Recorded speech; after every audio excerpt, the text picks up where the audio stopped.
ஒரு அழகான நந்திபுரம் என்ற கிராமத்தில் கீர்த்தி, மயில்வேணி என்ற 2 பெண் பசங்க விளையாடி வந்தாங்க. இவங்க இணைப்பெரியா தோழிகள்.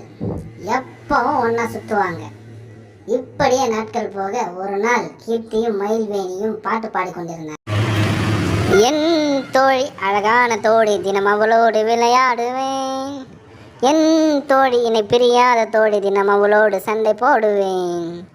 என் தோழி, என்னை கொஞ்சிடும் தோழி, அவளோடு தினம் மகிழ்ந்திடுவேன் என்று பாடிக்கொண்டிருந்தனர். இதை கண்ட ஒரு பாட்டி, நீங்கெல்லாம் எப்பவும் இப்படியே சந்தோஷமா இருக்கணும். நாங்கெல்லாம் எங்கள் காலத்தில் இப்படி இருந்ததே இல்லை. வீட்டை விட்டே வெளியே அனுப்ப மாட்டாங்க. நீங்களாம் கொடுத்து வச்சுவங்க, நல்லா ஜாலியாக என்ஜாய் பண்ணுறீங்க என்று கூறிவிட்டு சென்றார் அந்த பாட்டி.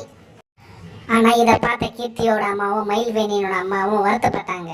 இவங்க எப்போ பார்த்தாலும் இப்படியே சுற்றிட்டு இருக்காங்க, படிப்பாங்களா மாட்டாங்களான்னு தெரியல, இவங்களை கண்டிக்கணும், இவங்க படிக்க வைக்கணும், படித்து நல்லா பெரிய ஆளாக வைக்கணும் அப்படின்னு சொல்லி பேசிக்கொண்டே இருந்தாங்களாம். வெளியே போய் விளையாடிட்டு கீர்த்தி வீட்டுக்குள்ளே ஒரு பயத்தோடையே வந்துச்சு, அம்மா திட்டுமா அப்படின்ட்டு. வீட்டுக்கு வந்த கீர்த்தி அவங்க அம்மா கண்டிச்சாங்க. நீ இனிமேல் இப்படியெல்லாம் வெளியே போய் சுற்றக்கூடாது, வீட்டிலே இருந்து ஒழுங்காக படிக்கணும், படித்து பெரிய ஆளாகணும் அப்படின்னு சொல்லியிருந்தாங்க.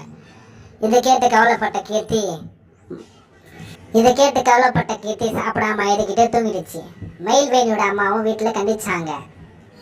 இப்படியே நாட்கள் போக 2 பேரும் சாப்பிடாம அழுதுகிட்டே இருந்தாங்க. இதை பார்த்த 2 பேரோட அம்மாவும், சரி போங்க, போய் விளையாடுங்க, வருத்தப்படாதீங்க. நீங்கள் தினமும் 1 மணி நேரம் விளையாடுனா 2 மணி நேரம் படிக்கணும், படித்து பெரிய ஆளாகணும், அதுதான் எங்களோட ஆசை, அதனால தான் உங்களை திட்டுறோம் அப்படின்னு சொன்னாங்களாம். இதை கேட்டு சந்தோஷப்பட்டு 2 பேரும் விளையாட போயிட்டாங்களாம்.